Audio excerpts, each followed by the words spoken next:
Samajwadi party के अध्यक्ष अखिलेश यादव और यूपी के डिप्टी सीएम केशव प्रसाद मौर्य के बीच की जुबानी जंग किसी से छिपी नहीं है और सिर्फ बयानबाजी ही नहीं बल्कि सोशल मीडिया पर भी ये दोनों एक दूसरे पर वार पलटवार करने से चूकते नहीं हैं। साथ ही लोकसभा चुनाव के परिणाम आने के बाद मची उथल पुथल के बीच ये दिग्गज एक दूसरे को खूब खरी खोटी सुनाते हैं। और अब जब यूपी के सभी राजनीतिक दल उपचुनाव के लिए जोर लगा रहे हैं, तो ऐसे में सपा अध्यक्ष ने केशव मौर्य को लेकर ऐसा चक्रव्यूह रचा है जिसमें बीजेपी फंसती दिखाई दे रही है। जी हां, यूपी में बीजेपी और समाजवादी पार्टी समेत सभी राजनीतिक दल उपचुनाव की तैयारियों में जुटे हैं। बीजेपी ने फूलपुर सीट की जिम्मेदारी सोच समझकर डिप्टी सीएम केशव प्रसाद मौर्य के कंधों पर डाली है, मगर दूसरी तरफ समाजवादी पार्टी ने इस सीट पर अपने दूसरे सबसे बड़े दलित चेहरे को उतार दिया है। केशव मौर्य और अखिलेश यादव में तल्खी के बीच सपा अध्यक्ष ने फूलपुर सीट के लिए अपने दलित नेता इंद्रजीत सरोज को प्रभारी नियुक्त किया है, जबकि बीजेपी की ओर से इस सीट को जिताने की जिम्मेदारी केशव प्रसाद मौर्य पर है। बता दें कि इंद्रजीत सरोज बड़ा दलित चेहरा है और इस सीट पर उनके समाज से बड़ी संख्या में मतदाता भी आते हैं। इंद्रजीत सरोज का इस इलाके में खासा प्रभाव है।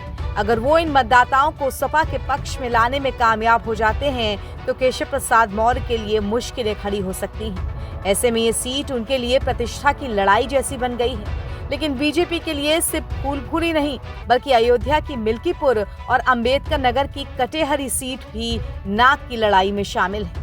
मिल्कीपुर और कटेहरी सीट को जिताने की जिम्मेदारी खुद मुख्यमंत्री योगी आदित्यनाथ के पास है। सपा अध्यक्ष ने उनके सामने भी अपनी पार्टी के दिग्गज उतारे हैं। सपा ने जहां मिल्कीपुर सीट की जिम्मेदारी फैजाबाद से सांसद अवधेश प्रसाद को दी है, क्योंकि वो यहां से विधायक भी रहे हैं, तो वहीं कटेहरी सीट पर उनकी टक्कर चाचा शिवपाल यादव से होगी।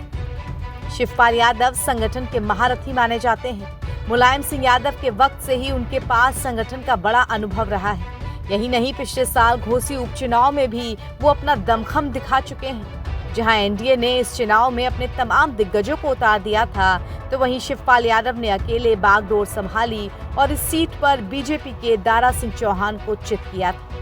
ऐसे में शिवपाल यादव और सीएम योगी आदित्यनाथ की टक्कर भी देखने लायक होगी। सपा ने अपने दांव से सीएम योगी और डिप्टी सीएम दोनों को ही घेरा है। इन दिग्गजों को उतारकर उन्होंने तीनों सीटों पर बीजेपी की लड़ाई चुनौतीपूर्ण बना दी है।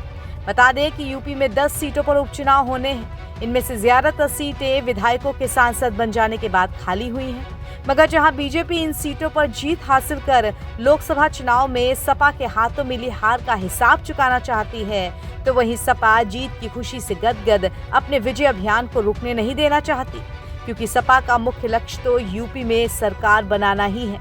ऐसे में उपचुनाव को लेकर दोनों तरफ से कोशिशें लगातार जारी हैं। एनबीटी ऑनलाइन की रिपोर्ट।